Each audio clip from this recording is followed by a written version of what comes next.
स्वराज मराठीमध्ये आपलं स्वागत आहे. सर्वसामान्यांचा आवाज, निर्भीड, बेधडक, स्वराज मराठी. साखर इथेनॉलचं खरेदी केली जाते, त्याच्या दरात वाढ झाली नाही, त्यामुळे कारखानदारांसाठी शरद पवारांनी थेट पंतप्रधानांना पत्र लिहिलं आहे. आपली भूमिका काय आहे या संदर्भात?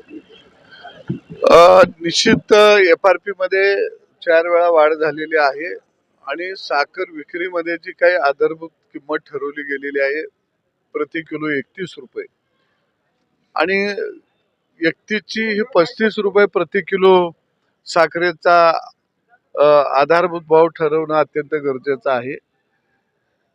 आणि दुसऱ्या बाजूला पवार साहेबांनी साखर कारखानदारे अडचणीत आली याची लगेच जाणीव झाली, परंतु महाराष्ट्रातला शेतकरी सुद्धा अडचणीत आलेला आहे. अनेक साखर कारखाने 2000 रुपये पासून 3200 रुपयेपर्यंत उसाला भाव देत आहेत. पवार साहेबांच्या एरियामध्ये बारामतीला मात्र सोमेश्वर सहकारी साखर कारखाना आहे, ते मात्र 3600 रुपये भाव देत आहे. आणि त्याच्यापेक्षा जास्त रिकव्हरी असणारे महाराष्ट्रातले साखर कारखाने हे शेतकऱ्याला 2000 पासून भाव द्यायला सुरू करत आहेत. याच्या बाबतीमध्ये पवार साहेबांनी काही कडक निर्णय घ्यावा सरकारनं, असं पत्र लिहिलं असतं तर अजून मला खऱ्या अर्थानं आनंद वाटला असता. आणि दुसरं त्यामध्ये पवार साहेबांनी घातलं पाहिजे होतं की साखर कारखानदारीमध्ये आता स्पर्धा येणं अत्यंत गरजेचं आहे.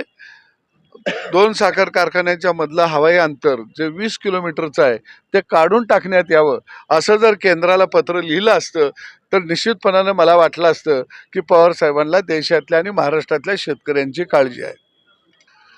आणि मला वाटतं की आपण अनेक योजना STच्या माध्यमातून दिलेल्या आहेत. अपंगासाठी STच्या योजना आहेत, विद्यार्थ्यांसाठी आहे, महिलांच्यासाठी आहे, वृद्धांच्यासाठी आहे.